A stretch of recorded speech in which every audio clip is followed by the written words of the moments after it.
Damos la bienvenida en nuestros estudios al doctor Jorge Morales. Él fue funcionario, dirigió la Contraloría aquí en la provincia de Las Guayas hace algunos años, un experto en estos temas, además de Derecho Constitucional, área de la cual es profesor en la Universidad de La Suay. Bienvenido, doctor Morales. Hemos empezado como preámbulo a este diálogo con usted, con este tema interminable, este dolor de cabeza, pesadilla para muchos cuencanos, el tema del tranvía. No hay salidas, no se vislumbran aún las salidas. La única certeza o esperanza que existe es que ojalá en el 2020 empiece a funcionar. Lo que sucede, ingeniero Gustavo Cardoso, es que los mismos informes que ha redactado la Contraloría respecto del proyecto de la tranvía ha detectado muchas irregularidades desde el inicio del proyecto. Por ejemplo, el préstamo con el que se financió en parte el proyecto del tranvía fue un préstamo celebrado entre gobierno a gobierno, gobierno francés, gobierno ecuatoriano. Préstamo, señor ingeniero, que por informe de la misma Contraloría se lo ha mantenido en secreto por parte y por orden del Ministerio de Finanzas, contraviniendo lo que expresamente dispone la Ley de Contratación Pública respecto de la transparencia y publicidad de la que debe estar rodeado todo proyecto público. Recuerde usted, y la misma Contraloría lo ha denunciado en sus informes, que previa a la terminación del periodo para el cual fue elegido el doctor Paul Granda, se hicieron los concursos para este proyecto, concursos precipitados de 12 días, de 19 días, para contratos millonarios, cuando un simple concurso para secretaria de colegio no lleva menos de unos 30 días. La misma Contraloría denunció que se han pactado en las contrataciones del proyecto del tranvía cláusulas confidenciales, obligando a los pobres contratistas a mantener en secreto la construcción de la obra o el mantenimiento de la obra para el que fueron contratados. La misma Contraloría denuncia en sus diferentes informes que en lugar de pactar lo que normalmente se pacta como multa por atraso diario en el cumplimiento de las obligaciones contractuales del 1 por 1000, el alcalde del municipio acepta que la multa sea del 1 por 10.000 en vez del 1 por 1000, lo cual significa una multa irrisoria y que no le atemorizaba para nada al contratista para incurrir en incumplimiento. Permítame poner el ejemplo, porque en lugar de imponer una multa del 1 por 1000 de $250,000 diarios por atraso en el cumplimiento de la ejecución de la obra, se acepta que pague $2.500 diarios, una multa totalmente irrisoria. La misma Contraloría le denuncia en sus informes, señor ingeniero, que en el contrato de obra celebrado con las empresas constructoras, se pacta que en caso de controversias, y ese es el gran problema que está enfrentando este momento el municipio, que en caso de controversias el litigio se resuelva mediante arbitraje internacional, en este caso a través de jueces que tienen su jurisdicción allá en Santiago de Chile. Y eso está prohibido expresamente por el 422 de la Constitución Política de la República. No se puede aceptar jurisdicción extranjera, dice el artículo 422, en casos de contratos en que celebre el Estado ecuatoriano con personas jurídicas extranjeras. Por otra parte, también es bueno recordar que el precio inicial del proyecto fue de $232 millones. Y mire usted por la noticia que nos da el diario El Expreso, que usted nos acaba de leer este momento, supera los $300 millones del costo actual del tranvía. Es decir, que se está pagando más de $80 millones de lo que inicialmente debía haber costado. Esto, señor ingeniero, este mal uso de los recursos, porque era un mal uso de recursos, es lo que se conoce con el nombre de peculado, que está castigado por el Código Penal en el artículo 278 de este cuerpo que acabo de citar. Yo creo que hay que renovar, hay que hacer que renazca la denuncia que presentó el ex procurador síndico del municipio, el doctor Juan Fernando Ramírez, que muy fundadamente denunció este tema a la Fiscalía General del Estado. A la Fiscalía, a la Contraloría, a CERCOP. A CERCOP, Pero ¿qué pasó, señor ingeniero? La Fiscalía, ¿qué nos dijo? Que no puede iniciar una investigación por casos de peculado, porque entonces estaba prohibido, porque la Contraloría no había hecho su auditoría al respecto. Pero en este momento está libre de manos, pues, la Fiscalía General del Estado. Y ya no hay esa disposición de que es necesario el informe previo de Contraloría para iniciar una investigación sobre peculado. Nos preguntamos qué está haciendo la Fiscalía en este momento, cuando debería haberse reactivado. Bueno, aquí, doctor Morales, en Ecuador, una de las varias iniciativas, la mayoría de ellas fallidas, del gobierno del presidente Lenín Moreno ha sido de luchar contra la corrupción. Y se conformó la Secretaría Nacional Anticorrupción, presidida originalmente por Iván Granda, luego le sucedió en el cargo la ingeniera Dora Ordóñez. Este organismo está justamente estableciendo lo que han decidido llamar comités de integridad ética en todas las entidades del Estado. Y aquí en la fotografía que vamos a ver están en uno de los actos realizados en esta semana 2 actores del proyecto Tranvía. Allí está Dora Ordóñez, quien es la secretaria, está también el abogado Marco Ávila, quien fue concejal y muy cercano a Paul Granda en la concepción y en los trámites iniciales tan cuestionados del proyecto Tranvía. Son ellos quienes están dirigiendo anticorrupción y quienes con conocimiento de causa deberían impulsar estos temas de auditoría y control sobre el proyecto Tranvía, comenzando por sus orígenes, que de alguna manera tras un primer informe de Contraloría se le dio como oleado y santificado y no se ha querido remover más estos temas. Hacemos este llamado público a estos 2 altos funcionarios que están en la Comisión Nacional Anticorrupción para que catalicen estos temas. Yo creo que el doctor Marco Ávila debería jugar un papel protagónico, señor ingeniero. En primer lugar, porque como concejal, él conoce el proyecto desde un comienzo, desde cuando fue concejal del doctor Paul Granda. Y yo espero y tengo la esperanza de que el doctor Marco Ávila asuma un papel imparcial, asuma un papel profesional y examine este tema con absoluta imparcialidad en lo primero. Y en lo segundo, ¿qué pasa con los señores concejales que deberían ya nuevamente presentar esta denuncia a la Contraloría y a la Fiscalía General del Estado? Ventajosamente, este delito no prescribe, señor ingeniero. Así que no hay ningún pretexto para someter a juicio, para poner en el banquillo de los acusados a quienes inicialmente proyectaron este conocido tranvía y han causado tanto daño aquí a la ciudad y a los que están cercanos al tranvía. Mientras tanto, la ciudadanía seguirá esperando. Hay el famoso contrato de mantenimiento que no se sabe qué destino, qué final va a tener. Trascendió por declaraciones públicas de funcionarios del municipio de que estaba siendo casi imposible, muy difícil llegar a un acuerdo con Alstom y se estaban intentando otras fórmulas, pero lamentablemente también ha quedado claro que desde sus inicios este contrato vino, por utilizar una palabra coloquial, amarrado con Alstom, pues Alstom es el dueño de la tecnología, que no lo va a ceder gratuitamente, perdiendo lo que es el negocio de largo plazo, al cual también ha apostado esta compañía francesa. Pero el alcalde de Cuenca tiene que hacer algo. Ese proyecto debe tener una salida ya. Por eso es que yo insisto, señor ingeniero, en que del costo inicial estamos pagando más de 80 millones adicionales y son $150,000 diarios que cuesta el mantenimiento del tranvía. Esto desde el punto de vista... Esto lo señala Diario Expreso, citando al concejal Aguilar. Citado al concejal podemos ponerlo en términos de obra pública, es una escuelita diaria que Cuenca está perdiendo, sacrificando, hipotecando de su futuro por este proyecto.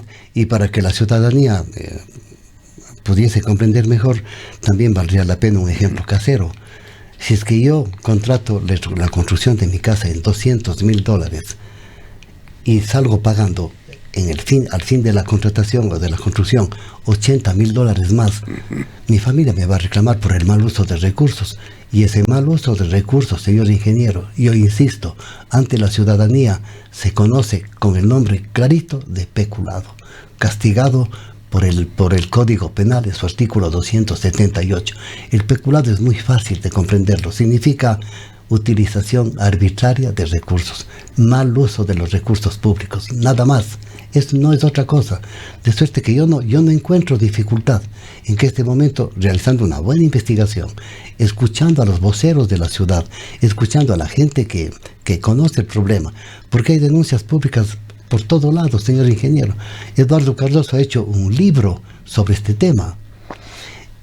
He escuchado con mucha frecuencia los días viernes en los programas que tienen Ondas Las Guayas, en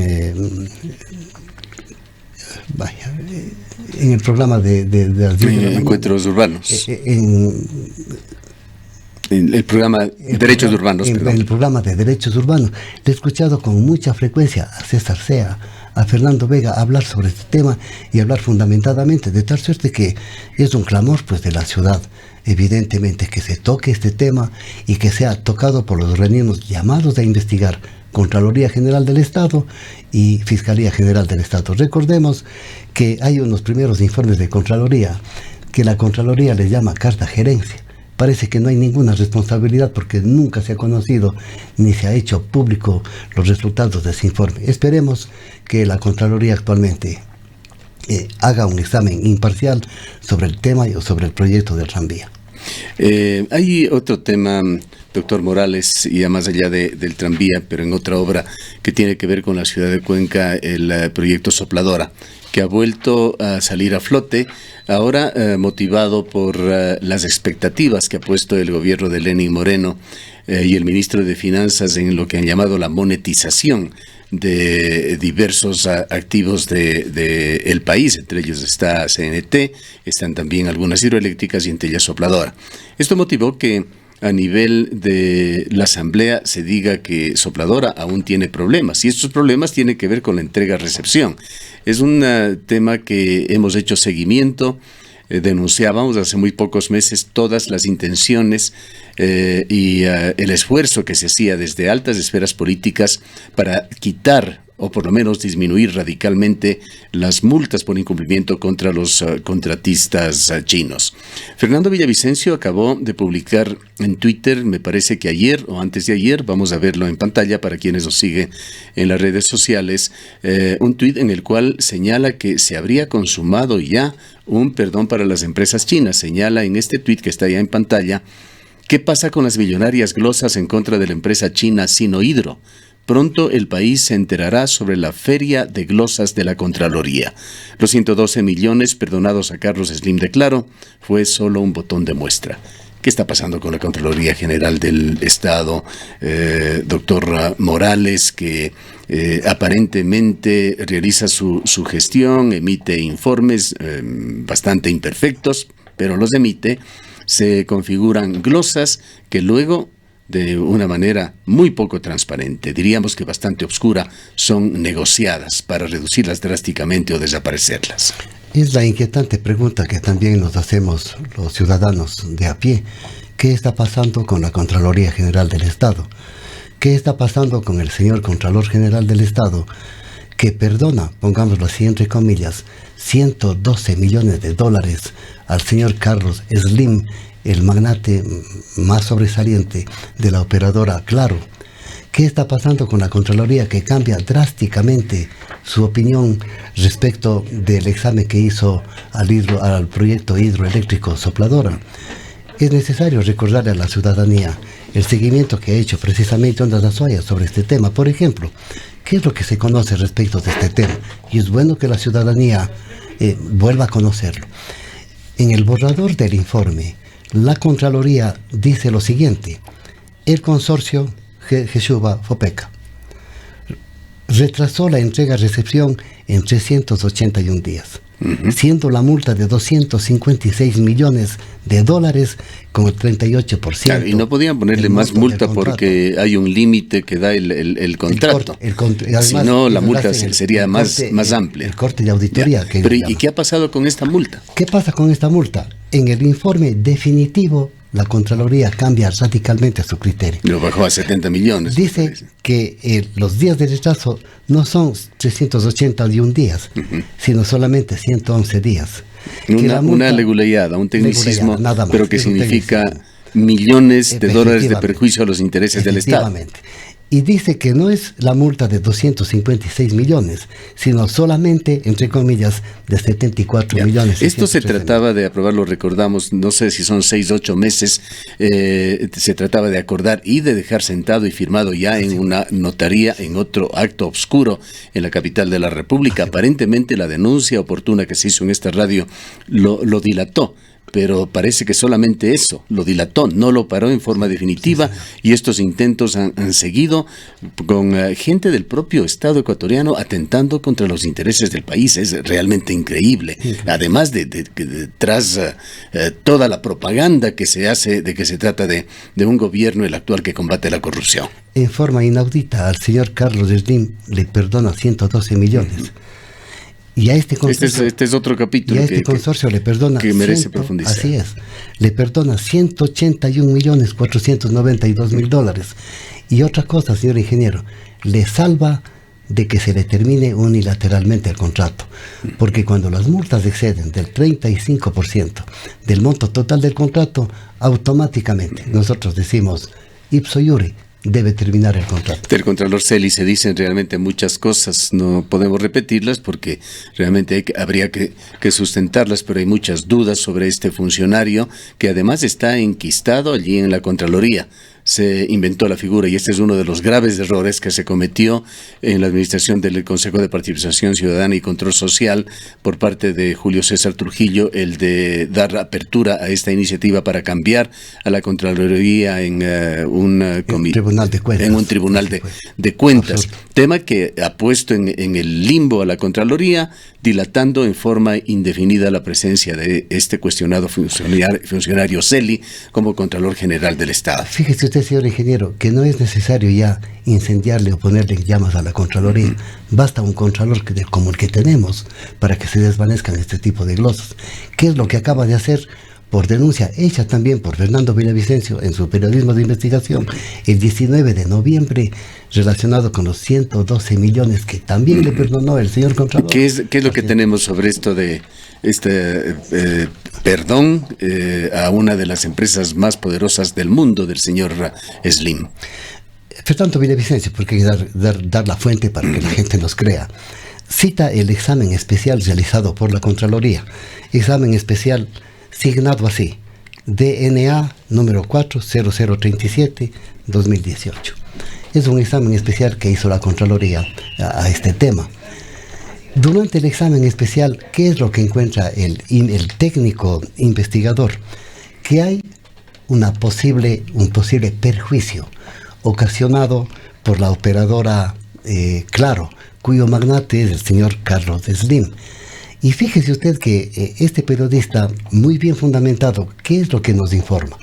Que durante todo el periodo de auditoría, que generalmente duran más o menos, por ser un examen especial, unos 6 meses, que durante todo ese periodo jamás Carlos Slim, la operadora Claro, jamás impugnó ese informe. ¿Hasta cuándo? Hasta cuando se redacta el informe final, el informe definitivo. Y en el informe definitivo la Contraloría se confirma, se ratifica en que hay el perjuicio de 112 millones de dólares.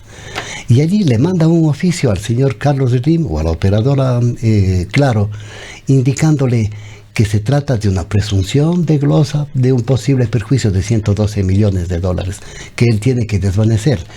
¿Sabe qué es lo que hace la operadora Claro con el señor Carlos Slim? Ellos presentan un informe, le llaman un informe referencial de una consultora, Nera Economic Consulting, en el cual dice que efectivamente, técnicamente no se puede establecer que se haya producido un perjuicio de 112 millones, que no hay cómo establecer. Y el señor Contralor se basa en este informe de la consultora para desvanecer, él le está desvaneciendo esta presunción de glosa, él mismo. ¿Y sabe quién es esta consultora? Es una consultora que ha sido contratada por la misma empresa glosada. Figúrese usted, por la misma empresa glosada. Y este informe o este desvanecimiento que hace el señor Contralor lo hace sin tomar en cuenta el informe favorable que debía haber pedido antes al técnico que hizo la investigación en la auditoría respectiva. Y más todavía, le despidió de la Contraloría, le ha mandado sacando de la Contraloría al que podía ser la piedra en el zapato del Contralor. Bueno, entonces la pregunta que usted nos hace, señor ingeniero, es una pregunta justa. ¿Qué es lo que está pasando con la Contraloría General del Estado? ¿Acaso está en una situación peor que la que estaba en tiempos del señor Carlos Pollitt? Él por 70 Realmente millones... que se generan enormes inquietudes. Y aquí están otros dos puntos que quisiéramos también traer a la atención del público, doctor Moreno. Lo uno es algo que no llegamos a entender. Hemos dialogado ya con algunos asambleístas, lo hemos hecho en el marco de las entrevistas diarias que realizamos. Esta reinversión de dineros de las operadoras telefónicas que se propone en la última ley económica, lo que se dice es, hasta donde nuestro modesto entender nos da, que en lugar de entregar regalías al Estado, el 80% de estas regalías se reinviertan en las operadoras telefónicas, es decir, dinero del Estado reinvertido para incrementar los activos de las empresas, sus plataformas tecnológicas. Sin duda puede traer esto un beneficio y progreso, pero estas empresas que tienen fines de lucro, que son entidades privadas, se benefician de ese 80% que es dinero del Estado en semejante situación. Aquí quisiéramos una explicación, ojalá usted conciba de mejor manera qué es lo que se pretende en esta ley, que entendemos no va a pasar esta parte en la Asamblea, pero queremos entender qué está pasando con el gobierno de Lenín Moreno. Hubo otra situación además que ha pasado bastante inadvertida. Esto fue el 23 de septiembre cuando Lenín Moreno se reunió en el marco de alguna reunión internacional de presidentes con el señor Richard Branson, que es el CEO o presidente del grupo de telefonía móvil Virgin. Y lo que hizo el presidente tras esta reunión es disponer que se agilite la entrada en Ecuador de una nueva operadora móvil. Nos preguntamos, ¿es esa la función del presidente de la República? ¿Es un asunto de una reunión con un CEO, con uno de estos grandes hombres de negocio, y decidir que tiene que entrar una nueva operadora a Ecuador? ¿Acaso no hay organismos que deban analizar esta situación desde el punto de vista de conveniencia económica y, sobre todo, llevando adelante un proceso normal, legal, de igualdad de oportunidades, una licitación o algo para el país, y no una decisión de este tipo? ¿Qué está pasando con el gobierno? Lo que usted tan acertadamente nos describe, señor ingeniero Gustavo Cardoso, no es sino un hervidero de intrigas. Esa es la expresión. Permítame expresarle lo siguiente. Este desvanecimiento de glosa que le da Haciendo, permítame la expresión, del Contralor al señor Carlos Slim, de la operadora Claro, está dentro de un contexto, porque la operadora Claro, por estos tiempos, por estos días o por estos meses, le toca renegociar con el gobierno nacional su contrato de operación. Así es que en este contexto de intrigas, de presiones al gobierno nacional y de que cede el gobierno nacional a estas empresas, en este contexto se explica muy bien lo que usted nos acaba de mencionar. Y esto de la operadora Virgin, tenemos ya la fotografía de Lenín Moreno negociando justamente con el CEO de esta operadora. Ni siquiera tenía previsto realizar inversiones en el país. Luego se conoció que este proyecto pretendía utilizar justamente la plataforma tecnológica de la Telefónica Nacional, CNT. Nuevamente, inquietudes de cómo y bajo qué análisis se dan este tipo de situaciones. Es que es inexplicable. No podemos entender por qué la corrupción no está, no es razonable. Y si no es razonable, más podemos argumentar o tener alguna razón para sostener o fundamentar lo que está haciendo esta gente. No hay cómo. Aquí tienen que intervenir definitivamente una fiscalía imparcial, señor ingeniero, pero urgente. Porque lo que yo noto es que la Fiscalía General del Estado realmente se está ganando merecidamente el aplauso de la ciudadanía, investigando, juzgando, como se llame, al anterior gobierno nacional. Pero ya es hora de que analice estos temas. Pero ¿y el resto? ¿La Contraloría, la Procuraduría están haciendo su papel? No están haciendo nada, absolutamente nada. No se toca ninguna acción realizada durante este gobierno. De suerte que nos llama muchísimo la atención de que no se haga esto y de que se prefiera evidentemente lucirse en otros campos que son fáciles. Finalmente, doctor Morales, ¿qué hacer nosotros como cuencanos con problemas como el tranvía, como ecuatorianos, con estos ententes que no llegamos a entender, con las telefónicas, con las hidroeléctricas, con lo que está sucediendo en el país, que es parte de esta tragedia nacional que nos ha llevado a un paro que se encuentra en un limbo aún sin solución definitiva? Así es. Y está potencialmente abierta la posibilidad de un nuevo levantamiento de toda la ciudadanía. Y aquí en nuestras narices, señor ingeniero, ya que está tocándose casos de corrupción, ¿qué es lo que está sucediendo con el circo social? Por favor. Y ahí es hora de que la Contraloría General del Estado intervenga. Y el actor principal de las irregularidades, en este caso, es el señor Lenín Moreno, que en ese entonces fue vicepresidente de la República y que firmó el convenio con el doctor Paulo Granda en el año 2011 para adquirir y entregar la carpa social a la municipalidad. ¿Tiene una idea de cuánto se gastó, se desperdició? Aproximadamente $1 millón.